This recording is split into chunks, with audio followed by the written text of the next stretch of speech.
رب العالمين، وأشهد أن لا إله إلا الله وحده لا شريك له الملك الحق المبين، وأشهد أن سيدنا ونبينا محمدًا عبد الله ورسوله الصادق الوعد الأمين. اللهم صل وسلم وزد وبارك على سيدنا محمد وعلى آله وصحبه أجمعين.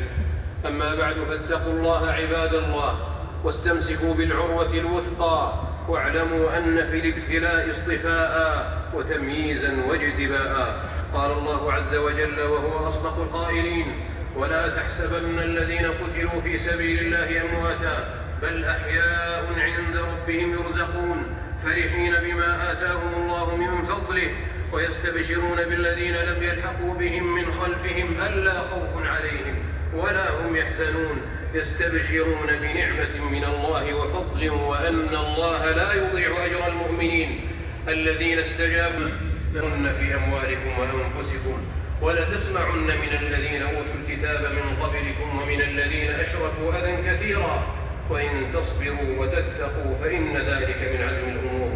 وحكم سبحانه بعدله أن الفلاح بشرطه: يا أيها الذين آمنوا اصبروا وصابروا ورابطوا واتقوا الله لعلكم تفلحون.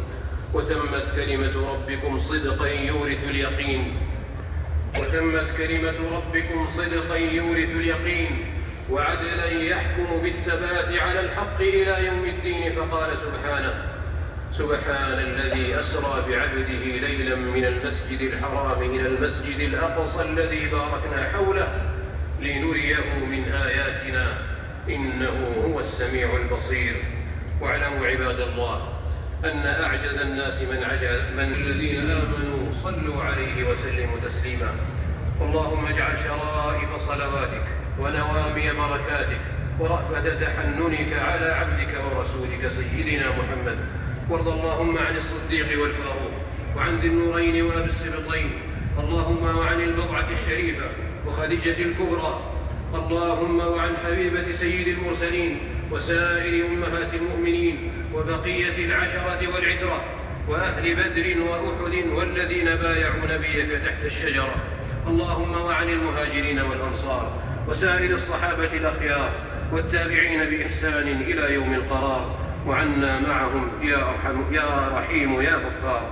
اللهم أعز الإسلام والمسلمين، اللهم أعز الإسلام والمسلمين، اللهم أعز الإسلام والمسلمين، اللهم وأذل الشرك والمشركين، اللهم وأذل الشرك والمشركين، اللهم وأذل الشرك والمشركين، اللهم انصر عبادك المؤمنين في كل مكان يا رب العالمين، اللهم انصر عبادك المؤمنين في كل مكان يا رب العالمين.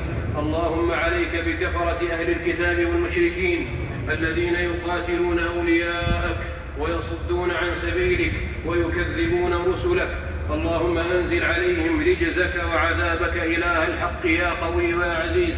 اللهم كن لإخواننا المستضعفين في كل مكان، اللهم سدد رميهم وثبت أقدامهم، اللهم تقبل شهداءهم واشف مرضاهم وفك أسراهم يا رب العالمين يا قوي يا عزيز. اللهم وفق إمامنا بتوفيقك وأيده بتأييدك وانصر به الحق وانصره بالحق يا كريم. اللهم وولي عهده وأعوانهم على الخير يا رب العالمين.